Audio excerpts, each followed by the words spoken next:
जय हिंद प्यारे बच्चों, क्या हाल चाल। उम्मीद करता हूँ आप सभी लोग चुस्त दुरुस्त तंदुरुस्त होंगे।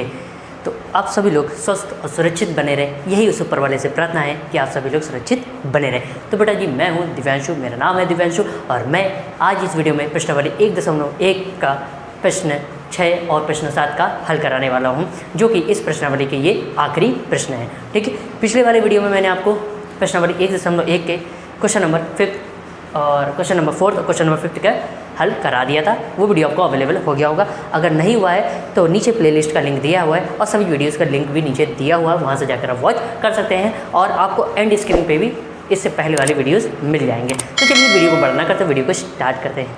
ठीक है, आइए ध्यान से समझिएगा। आइए हम भाई इस प्रश्न का हल करते हैं। प्रश्न क्या कहता है, प्रश्न को पढ़ते हैं। ठीक है, अभी फ़िलहाल तो मैं यूपी बोर्ड हिंदी मीडियम के लिए बच्चों के लिए ये वीडियो बना रहा हूँ। जल्द ही मैं यूपी बोर्ड इंग्लिश मीडियम वाले बच्चों के लिए भी वीडियो बनाऊँगा, वो भी जल्दी आपको अवेलेबल हो जाएगा। आप परेशान मत होइए, ठीक है। और अगर आप चाहते हैं यूपी बोर्ड हिंदी मीडियम को कोई बच्चा ये चाहता है कि भैया आप हिंदी और इंग्लिश दोनों लैंग्वेज को, दोनों भाषाओं को मिक्स करके आप क्या करिए, हमें क्वेश्चन को समझाइए, तो मैं वो भी आपको करने के लिए तैयार हूँ। बस आप कमेंट कर दो कि ये चीज़ करनी है तो, ठीक, तभी मैं बनाऊँगा। ठीक, अब देखिए प्रश्न 6 क्या कहता है। व्याख्या कीजिए कि 7 × 11 × 13 + 13 और 7 × 6 × 5 × 4 × 3 × 2 × 1 + 5 भाज्य संख्याएं क्यों हैं। अब ये भाज्य संख्याएं क्यों हैं, ठीक है। जो पहला स्टेटमेंट दिया है ये, और जो ये जो संख्या दी है भाज्य संख्याएं क्यों है। भाज्य संख्याओं को इंग्लिश में बोलते हैं कंपोजिट नंबर। भाज्य संख्या क्या होती है, ऐसी संख्याएं जिनके 2 से ज़्यादा गुणनखंड हो, उसे बोलते हैं भाज्य संख्याएं। मतलब कम से कम 3 तो गुणनखंड होने चाहिए और उससे ज़्यादा भी हो सकते हैं। तो आइए इसका हल करते हैं। सबसे पहले इसको हम हल करते हैं 7 गुणे। और एक चीज़ और बता दूँ, ये प्रश्न आपका बहुत ही इम्पॉर्टेंट प्रश्न है, ठीक है, बोर्ड में आता ही आता है। अब यूपी बोर्ड में 7 सेट है, 7 में से किसी भी सेट के अंदर ये प्रश्न आ सकता है। आएगा तो ये तो 3 नंबर में आएगा, ठीक है, और या तो 2 नंबर में आपको मिलना ही मिलना है। ठीक है, बहुत इंपॉर्टेंट प्रश्न है, इतना समझ लीजिए आप लोग। अब चाहे तो प्रीवियस ईयर के आपके पास आंसर होंगे, प्रीवियस ईयर के क्वेश्चन पेपर होंगे, उनमें देख लीजिएगा, बहुत बार ये प्रश्न पूछा गया है। ठीक, 7 × 11 × 13 + 13 इसको हल करते हैं बेटा। तो देखिए बेटा, ये प्लस के इधर वाला पार्ट है और ये प्लस के इधर ये पार्ट है, प्लस के इधर ये पार्ट है। क्या इधर पूरे से कुछ कॉमन मिल रहा है, जो उभयनिष्ठ हो दोनों में? यस, 13 इधर भी 13 इधर भी, 13 बाहर निकाल लेते हैं। तो जब 13 बाहर निकालेंगे तो अंदर क्या बचेगा, 7 × 11 × यहाँ क्या बचा, 1। 13 यहाँ से निकल चुका तो क्या बचा, 1। आपको पता है अगर 13 में 1 का गुणा करा दे तो 13 कम 13 ही होता है। ठीक, तो यहाँ पर 1 लिखा है सस्ता, 13 यहाँ से निकल गया तो क्या बचा, 1। ठीक, 13 यहाँ से निकल लिया, अब क्या बचा, 13। 11 से 11 एकम 11 और 11 सत्ते 77 हो जाएगा। 77 + 1 ये हो गया 13 × 77 और 1 कितना होता है, 78। अगर हम यहाँ बेटा ध्यान से देखिएगा, अगर यहाँ पे हम रफली कर देते 78 के गुणनखंड करते हैं तो क्या हो जाएगा। सबसे छोटी संख्या होती है, सबसे छोटी अभाज्य संख्या होती है 2, 2 से इसको भाग करेंगे, 2 × 3 = 6, 2 × 9 = 18। अब इसके बाद अगली भाज्य संख्या 3, 3 एकम 3, 3 × 9। अब 13 से करेंगे तो अब यहाँ पर 78 के जो गुणनखंड है उनको भी लिख दीजिए। 78 के हमारे पास गुणनखंड है बेटा, देखिए 2 × 3 × 13। अब देखिएगा एक चीज़ ये समझ लीजिए कि ये जो पूरी संख्या थी, ये जो आपकी पूरी संख्या है बेटा, इनके क्या क्या गुणनखंड आए, 13 × 2 × 3 × 13, जो कि अब बताइए भाज्य संख्या होने के लिए 2 से ज़्यादा गुणनखंड होने चाहिए और यहाँ पर 2 से ज़्यादा गुणनखंड है। ठीक है, इसका मतलब है ये क्या है, ये वाला जो ये संख्या, ये एक भाज्य संख्या है। अब आइए सेकंड के लिए, इसके लिए चेक करते हैं। 7 × 6 × 5 × 4 × 13 × 2 × 1 + 5। अब देखिए प्लस के इधर और प्लस के उधर कोई कॉमन संख्या मिल रही है। यस, 5 इधर भी 5 इधर है, 5 को निकाल लीजिए। 5 को निकाल लिया बाहर। 7 × 6 × जब 5 यहाँ से निकाल लिया क्या बचा है, 1 × 4 × 3 × 2 × 1। अब यहाँ से 5 निकाल लिया तो क्या बचा, 1 ही तो बचा हमारे पास। ठीक, अब अंदर गुणा कराते हैं। ठीक, 7 × 6 = 42, 1 का 4 में कराएंगे 4 आएगा, 3 दूनी 6 होगा। आगे कराते हैं बेटा। ठीक है, अब ये हो जाएगा 4 कैसे में कराइए, 4 दूनी 8, 4 × 16, 168 × 6 प्लस 1 5 6 कैसे में कराएंगे तो ये हो जाएगा 6 × 48 का 8, हंसी लगा 4, 6 × 36, 36 और 4 40, 40 के 0, हंसी लगा 4, 6 4 10, 1008 आया। 1008 में 1 जोड़ देंगे कितना हो जाएगा 1009 हो जाएगा। ठीक, अब ध्यान से देखिएगा, एक चीज़ और समझिएगा, 1009 एक अभाज्य संख्या है। ठीक, तो ये खुद का ही गुणज होगा और इसकी मल्टीप्लाई में हम 1 लिख सकते हैं, बिल्कुल लिख सकते हैं। मल्टीप्लाई कराने पे यही तो आएगा। अगर आप इसके अभाज्य गुणनखंड करोगे तो ये तो रहेगा, साथ में उसके अंदर 1 भी तो रहेगा। अब 1 रहेगा तो जाहिर सी बात है ये क्या हो गया, ये अब यहाँ पर इसके कितने गुणनखंड आ गए, इस संख्या के 2 से ज़्यादा गुणनखंड आ गए। इसका मतलब ये क्या है, ये भाज्य संख्या है। उम्मीद करता हूँ आपको प्रश्न 6 का जो हल कराया वो आपको अच्छे समझ में आ गया होगा।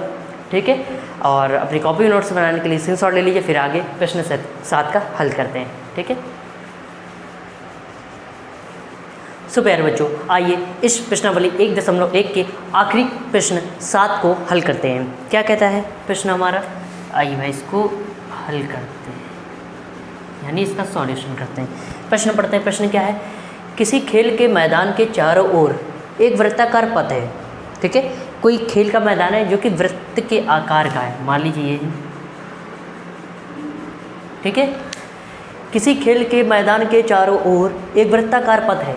इस मैदान का एक चक्कर लगाने में सोनिया को 18 मिनट लगते हैं, जबकि इसी मैदान का एक चक्कर लगाने में रवि को 12 मिनट लगते हैं। मान लीजिए वे दोनों एक ही स्थान और एक ही समय पर चलना प्रारंभ करके एक ही दिशा में चलते हैं। कितने समय बाद वे पुनः प्रारंभिक स्थान पर मिलेंगे। अब क्वेश्चन को समझ लीजिए। 2 बच्चे हैं, सोनिया और रवि। ठीक, अब अपने भाई और बहन, आप भाई बहन अपना एग्जाम्पल ले लो। ठीक, या कोई भी अपने क्लास के एग्जाम्पल ले लो। ठीक, यहाँ सोनिया और रवि 2 इंसान हैं, 2 लोग हैं। ठीक है, 2 बच्चे हैं। तो सोनिया रवि, जैसे मान लीजिए सोनिया जो है एस मतलब सोनिया बना दिया। ठीक है, सोनिया भाई ये हो गई हमारी,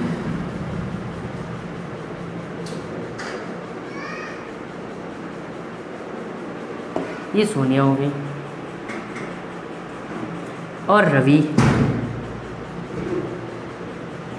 हो गए। रवि को हमने ये भाई रवि बन गए। ठीक, तो सोनिया और रवि किसी सर्कुलर पाथ का है, जैसे ये मान लीजिए ये है।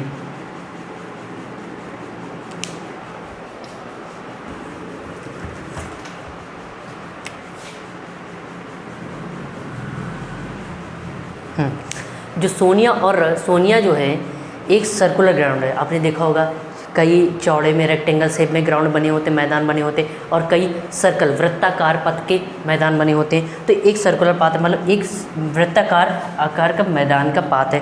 ठीक, तो जो सोनिया है, जैसे मान लीजिए सोनिया इस पॉइंट से चलना प्रारंभ करती है और यहाँ पर इस ग्राउंड का पूरा एक चक्कर लगाने में सोनिया को कितने मिनट लगते हैं, सोनिया को 18 मिनट लगते हैं। जबकि अगर रवि इस ग्राउंड का चक्कर लगाएगा, ठीक है, तो उसको लगते हैं 12 मिनट लगते हैं। अब ये कह रहे हैं कि जब सोनिया और रवि सोनिया और रवि ये दोनों इस ग्राउंड का चक्कर लगाएंगे और चक्कर लगाते जहाँ यहाँ से प्रारंभ किया है और यहीं पर आएंगे, तो दोनों को कितना समय लगेगा। अगर दोनों एक साथ एक ही समय एक ही दिशा की ओर, ये दिशा एरो बना दिया, मतलब यहाँ ऐसे चल के ऐसे चक्कर लगाते हैं, चक्कर लगा के वहीं पर आते हैं, तो दोनों कितना समय लेंगे उस ग्राउंड को चक्कर लगाने में। ठीक है, तो अब ध्यान समझिएगा, हमें क्या करना है। हम पढ़ रहे हैं, अभी तक हमने जितने भी मैक्सिमम से मैक्सिमम जो प्रश्न हल किए वो एचसीएफ और एलसीएम पर आधारित है। तो यहाँ पर भी हमें इन्हीं दोनों संख्याओं का या तो एचसीएफ निकालना है या एलसीएम निकालना है। अब एचसीएफ निकालिए, एलसीएम किसी एक का तो पूछ नहीं रहा, तो एचसीएफ तो नहीं निकालना, क्या पूछ रहा है, दोनों मतलब साथ, यानी कि क्या निकालना है, एलसीएम निकालना है हमें। तो सबसे पहले सोनिया के लिए, सोनिया 18 मिनट लेती हैं और रवि कितना लेते हैं, ठीक 12 मिनट लेते हैं। तो हम पहले 18 सोनिया के लिए 18 का फैक्टर कर देंगे, गुणनखंड कर देते हैं। 2 9 18, फिर 3 3 9 और 3 एकम 3।